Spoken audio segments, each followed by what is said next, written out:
আজকে মূলত আমাদেরকে মূলত মাননীয় প্রধান উপদেষ্টা ডেকেছেন। তার ডাকে আজকে বিভিন্ন ধর্মের নেতৃত্বশীল ব্যক্তিবর্গ তারা এসেছেন এবং দেশের বিভিন্ন প্রান্ত থেকে সবাই আজকে সমবেত হয়েছেন। আমরা বাংলাদেশের মানুষ কেমন আছি, বিশেষ করে আমাদের অন্য ধর্মাবলম্বী যারা আছেন মুসলিম ছাড়া, তারা কেমন আছেন, তারা তাদের সেই অবস্থা ব্যক্ত করেছেন। তো আমরা লক্ষ্য করেছি যে এখানে আমাদের মধ্যে আলহামদুলিল্লাহ চমৎকার ধর্মীয় সম্প্রীতি বজায় আছে। সেটিকে সামনে আরও কিভাবে ভালোভাবে ধরে রাখা যায় সেজন্য আজকে আমরা কথা বলেছি, সবাই মন খুলে সবাই যার যার মতামত ব্যক্ত করেছেন। মাননীয় প্রধান উপদেষ্টা মহোদয় তিনি আমাদের কথাগুলো খুব মনোযোগ দিয়ে শুনেছেন এবং তিনি বলেছেন যে একটি সুন্দর সম্প্রীতির বাংলাদেশ, যে বাংলাদেশে কোনো ভয় থাকবে না, সেটি গড়বার জন্য তারা কাজ করছেন। এবং আমরা আমাদের জায়গা থেকে বলেছি যে এদেশের ওলামা একরাম, এদেশের ধর্মীয় নেতৃত্ব তারা তাদের জায়গা থেকে অত্যন্ত দায়িত্বশীল এবং দায়িত্বশীলতার কারণে কিন্তু আপনারা দেখেছেন যে আইনজীবী আলিফ হত্যাকাণ্ডের পরে সারা বাংলাদেশে মুসলমানরা অত্যন্ত ধৈর্য এবং সংযমের পরিচয় দিয়েছেন। বসুন্ধরা ডায়াপেন্ট এখন আরো উন্নত।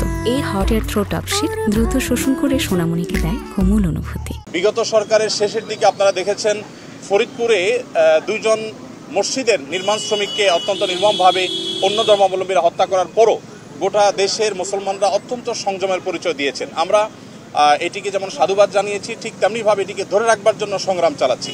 এখানে সিনিয়র বিভিন্ন ব্যক্তিবর্গ ছিলেন, জাতীয় মসজিদ বায়তুল মোকাররমের সম্মানিত খতিব ছিলেন, আন্দরকিল্লা শাহী মসজিদের খতিব সহ অন্যান্য ব্যক্তিবর্গ ছিলেন। প্রত্যেকেই একই সুরে কথা বলেছেন যে আমরা সম্প্রীতির বাংলাদেশ গড়ে তুলতে চাই। বাংলাদেশের মানুষ যেভাবে ধর্মীয় সম্প্রীতির উজ্জ্বল উদাহরণ তৈরি করেছে, এটা পৃথিবীতে আসলেই বিরল। কোনো প্রপাগান্ডায় যেন আমরা কেউ কোনোভাবে পা না দিই এবং আমরা যেন সবাই ঐক্যবদ্ধ থাকি, সেজন্য সবাই এখানে কথা বলেছেন। মুসলিমরা ছাড়াও অন্য ধর্মাবলম্বী যে সমস্ত নেতৃবর্গ ছিলেন তারাও কথা বলেছেন। তো আমরা আশা করছি যে একটা সম্প্রীতির বাংলাদেশ যেটি ইতিমধ্যে আলহামদুলিল্লাহ আছে, সেটিকে আরও ভালো জায়গায় আমরা নিয়ে যেতে পারবো এবং পৃথিবীর কাছে উজ্জ্বল উদাহরণ হিসেবে আমরা দাঁড় করাতে পারবো। এখানে প্রত্যেকে যার যার জায়গা থেকে চেষ্টা করেছেন এই কথা বলার জন্য যে আমরা শান্তি সম্প্রীতি রক্ষা করবার জন্য কাজ করছি।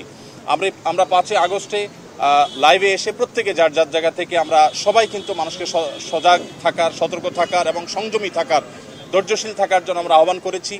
এবং আলিফ হত্যাকাণ্ডের পরও আমরা প্রত্যেকে যার যার জায়গা থেকে মানুষকে সংযমী থাকার আহ্বান করেছি। ইসলাম আমাদেরকে অন্য ধর্মাবলম্বীর ব্যাপারে যথেষ্ট দায়িত্বশীল আচরণ করতে বলে। আমাদের প্রিয় নবী সাল্লাল্লাহু আলাইহি সাল্লাম আমাদেরকে মানুষ হিসাবে অন্য ধর্মাবলম্বীদেরকে মর্যাদা দিতে শিখিয়েছে এবং সেই শিক্ষা ধারণ করবার কারণে বাংলাদেশের মানুষের মধ্যে সাম্প্রদায়িক সম্প্রীতি তৈরি হয়েছে। আমরা আমাদের আশেপাশের বিভিন্ন জায়গা থেকে সাম্প্রদায়িক সম্প্রীতির যে নাসিহা শুনে থাকি, উপদেশ শুনে থাকি, সেই সমস্ত জায়গায় যখন দেখি যে সংখ্যালঘুরা নির্যাতিত হচ্ছে, আঘাতপ্রাপ্ত হচ্ছে এবং দলে দলে তাদের উপাসনাগুলো ভাঙা হচ্ছে, আমার মনে হয় সেই জায়গাটাতে আমাদের মনোযোগ দেওয়া দরকার।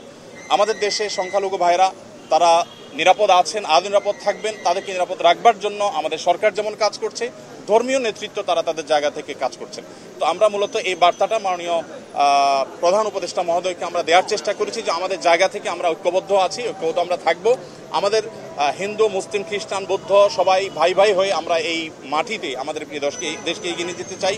সেই জায়গা থেকে আমাদের মধ্যে কোনো প্রকার ফাটল নেই, আমাদের মধ্যে কোনো বিভেদ নেই।